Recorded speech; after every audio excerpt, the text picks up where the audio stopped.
Welcome back to Infused Moods. I'm your main host, Imani, and I'm here with a special guest, Ali.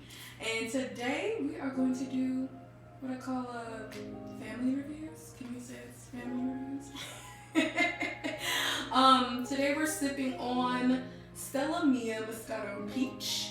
It's a product of Italy, because you know we're bougie.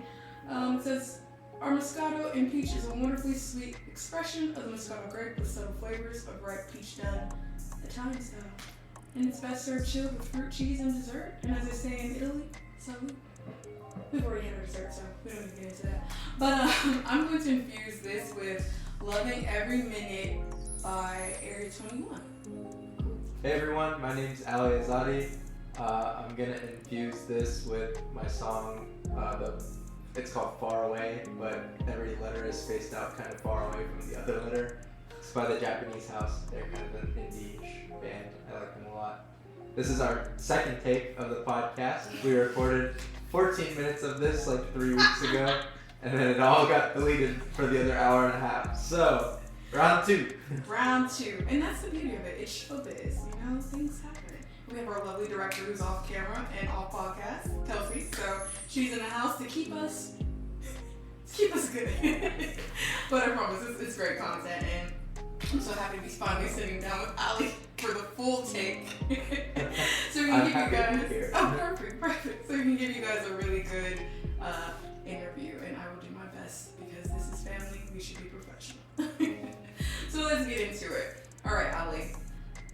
How has it been through your journey, going through dental school, going from undergrad, what has been the most memorable part of this journey and how you got here?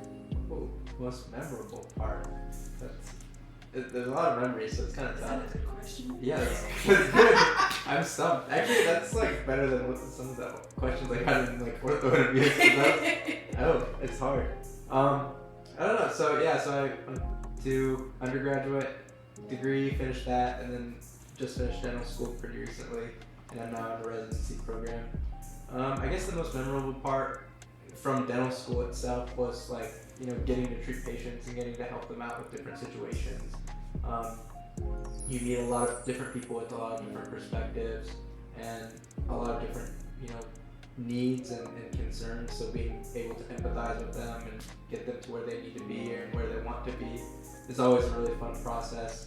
And it's something I guess the secondary thing too, I didn't really realize or appreciate as deeply as I do now, having graduated and all my friends kind of leaving different parts. I made some friends that, I was like, oh, these are great friends, I'm really glad I met them, but I didn't realize how much I cared for them. I think now that they're all in different cities and in where we live and, far away from where we are. Like a few of my good friends are still here, which is great, but a lot of them have now left, so I guess absence makes the heart grow fonder, is what they say. So that made me realize, I think, how precious the time with my friends was in a very stressful environment. No, I completely understand. You definitely need your tribe to support you through all of the things that you may see in these spaces. So I'm really happy that you've been able to find that and that you can hold that near and dear. And I'm very glad that you have been there for Kelsey during this time too, and become such a good friend to her, because I think, and me as well, but also I just know how important you are. I mean, to both of us, but also to Kelsey, and how much you've changed her life at work every day. So I'm glad you guys are together. You're not going to be crying on this podcast. And we brought flowers. No, we didn't. Right. We should have done that. That's when someone busts through the door.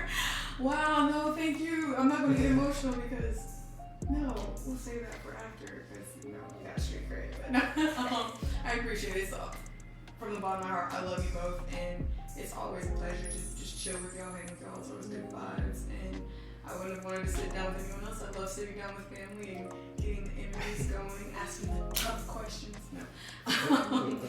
And, just learning about your journey, because I really respect it. Your work ethic is so admirable. Like, I will be, as you see, I have a very hungry problem, but I'll be doing things, and I'm like, I wouldn't give up.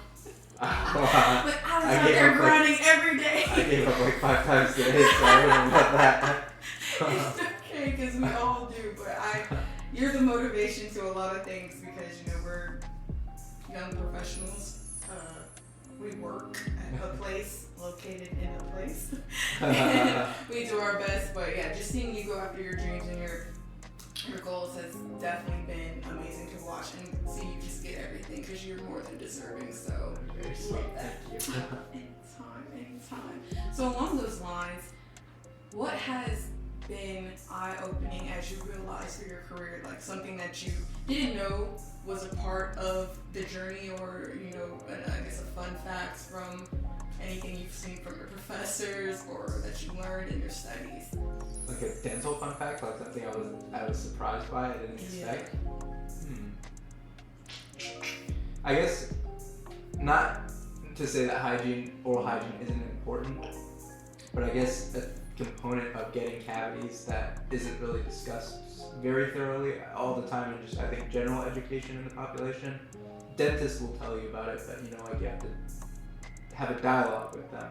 It's not something that like Arthur is making episodes on, or like you'll see on PBS or anything like that. Is how important your diet is to your overall dental health. Yeah, or overall health as well, but like the main source and reason for cavities are a specific type of bacteria called strep mutans, and they use sucrose, or like they break down sugars basically that you have in your diet into acid that breaks down your teeth. So if you really want to maintain a healthy, you know, oral environment, healthy teeth, avoid cavities, the biggest things you can do are, you know, brushing with fluoride toothpaste, but also making sure that your diet is kind of reducing those sugars. So not drinking wine that has a peach flavor, but it's good, so it tastes good, so it's okay to splurge once in a while. So yeah, I think that was something that I mean, I guess I realized that, and I think most people realize it, but I didn't realize how critical it is. Right. And I can see the effects of it pretty much daily. I'm like, oh yeah, your diet. I can tell your diet based on your teeth. So that's kind of an interesting thing. You can tell a lot from people just from like looking in their mouths, kind of like oral habits, different activities they may partake in, different foods they kind of consume, more so like what their diet is. So it's an interesting part of the field. Nice. That's pretty cool. Did you always know you wanted to go into dentistry and to specialize? Yeah, I think so. So when I was 5 years old, I had a lot of dental decay. I don't know where to look. I should look at this camera. Yeah, when I was 5 years old, I had a lot of dental decay, so I had a lot of silver crowns on my back teeth. And I like to say what got me inspired in dentistry was a fortune cookie. So, you know, I had all these dental decay and all these cavities, and it was kind of a traumatic experience getting those all filled and crowned and all the effort that went into that, and missing my favorite days at school, like pancake day. Not pancake. I didn't get the pancakes on pancake day because of my dental appointment. I still remember that. I don't know why I still remember that. It's a core memory. But I had a fortune cookie that said, like, your greatest strength lies in aiding others, and my mom kind of translated what that meant when I was little. And so from that moment on, I don't know why, at 5, I was like, I want to either be a dentist or a lawyer. And then in high school, I shadowed a lot at a local dental office, like before my junior year and before my senior years.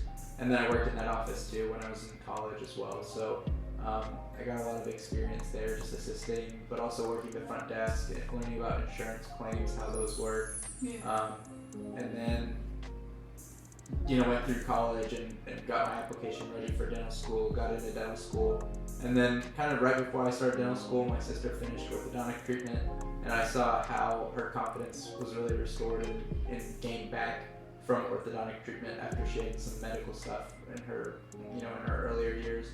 And seeing her be successful in all of her endeavors afterwards made me, you know, certain that that's kind of the specialty I wanted to practice more often and you know, kind of dedicate my life to. So got a few more years of school left ahead of me, but then hopefully can open up my practice and treat patients orthodontically, you know, from 8 to 5, 24/7. Actually, yeah, not 8 to 5, 24/7.